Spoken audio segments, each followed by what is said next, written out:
তাল গাছ এক পায়ে দাঁড়িয়ে সব গাছ ছাড়িয়ে উঁকি মারে আকাশে। ছোটবেলায় রবীন্দ্রনাথ ঠাকুরের লেখা এই তালগাছ কবিতাটি আমরা সবাই পড়েছি। তালগাছে রয়েছে নানান গুণ, তবে তালগাছের একটি বিশেষ ক্ষমতাও রয়েছে। বজ্রপাত রোধ করতে পারে তালগাছ। বর্তমান সময়ে জলবায়ুর পরিবর্তনের কারণে গ্রীষ্মকালের পাশাপাশি বর্ষাকালেও বজ্রগর্ভ মেঘের সঞ্চার হচ্ছে। ফলে বৃষ্টির সঙ্গে মুহুর্মুহু বজ্রপাত লক্ষ্য করা যায়। আর বজ্রপাতে মারা যায় মাঠের কৃষক থেকে পথ চলতি সাধারণ মানুষজন। পরিবেশবিদরা মনে করছেন বজ্রপাত রুখতে সক্ষম গ্রাম বাংলার এই তালগাছ। এই তালগাছের বাকলে পুরো কার্বনের স্তর রয়েছে, ফলে বজ্রপাতের ইলেকট্রন কণা শোষণ করতে পারে তালগাছ। তালগাছের উচ্চতা ও গঠনগত দিক থেকেও বজ্রপাত নিরোধে সহায়ক। তালগাছের পাশাপাশি নারকেল গাছ, সুপারি গাছের মতো উচ্চতা সম্পন্ন গাছ বজ্রপাত নিরোধে বেশ কার্যকরী। বর্তমান সময়ে প্রায় দিনেই বজ্রাঘাতে মৃত্যুর খবর উঠে আসে। তাই বিশেষজ্ঞদের মতামত, রাস্তার পাশে ফাঁকা জায়গায় তালগাছ রোপণ করা জরুরি। তালগাছ প্রাকৃতিক উপায়ে বজ্রপাত রোধে কার্যকরী ভূমিকা গ্রহণ করে। এর পাশাপাশি তালগাছ জলবায়ু অর্থাৎ ভূমিক্ষয়, বন্যা প্রতিরোধেও সক্ষম। কিন্তু দিন দিন গ্রাম বাংলায় তালগাছ হারিয়ে যাচ্ছে। তাই তালগাছ রক্ষা করার দাবি পরিবেশবিদদের। যে তালগাছ এমন একটা গাছ যা বজ্রপাতকে সহজে নিয়ন্ত্রণ করতে পারে। এই তালগাছের মধ্যে প্রচুর পরিমাণে কার্বন স্তর রয়েছে।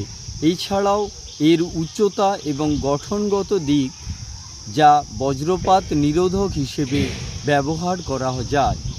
আসলে এই যে তালগাছের যে বাকল, এই বাকলের মধ্যে প্রচুর পরিমাণে কার্বন থাকে যা বজ্রপাতের ইলেকট্রনগুলোকে রোধ করতে সক্ষম হয়। এছাড়া জলবায়ুর ক্ষেত্রে যেটা বললেন যে ভূমিধসের ক্ষেত্রে, বন্যা নিয়ন্ত্রণের ক্ষেত্রেও তালগাছের ভূমিকা কিন্তু অপরিসীম। আমরা দেখতে পাই যে আগেকার দিনে তালগাছের জন্যই নাম হয়েছিল তালসারি, তালপট্টি, তালপুকুর, এভাবেই কিন্তু নামগুলো হয়েছে। কিন্তু বর্তমানে সেই তালগাছের সংখ্যা দিন দিন কমে যাচ্ছে। অথচ শুধু যে তালগাছ জলবায়ু নিয়ন্ত্রণ নয়, এই তালগাছের থেকে আমরা তাল শাঁস পাই, পাকা তাল থেকে পিঠে পুলি বানানো হয়। এছাড়াও আমরা দেখি তাল গাছের যে কড়ি বর্গাগুলো বাড়িঘরের কাঠামো তৈরিতে ব্যবহার করা হয়। আর তাল শাঁস তো সবার কাছে খুবই জনপ্রিয়। তাল রসও অনেকে খায়। এছাড়া তাল রস থেকে যে তাল গুড় তৈরি হয় সেটাও কিন্তু আমাদের কাছে একটা প্রিয় খাবার। এছাড়া তালের পাতা বাড়িঘরের ছাউনিতে ব্যবহার করা হয় পাখা তৈরিতে।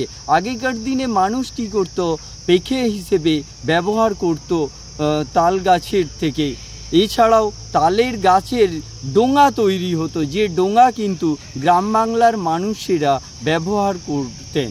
তাই সবার কাছে বিনীত অনুরোধ যে আপনারা তাল গাছের সংখ্যা বৃদ্ধি করুন, তাল গাছ রোপণ করুন। নদী, নালা, খাল, পুকুর পাড়, রাস্তার ধারে, রেল লাইনের ধারে তাল গাছ রোপণ করুন। তাহলে আমাদের পরিবেশ ভালো থাকবে এবং জলবায়ু নিয়ন্ত্রণ করা যাবে। সাথে সাথে প্রাকৃতিক বিপর্যয়, আমরা যে বজ্রপাতকেও কিন্তু রোধ করতে পারব। পুলক বেরার রিপোর্ট, খবর BCBS।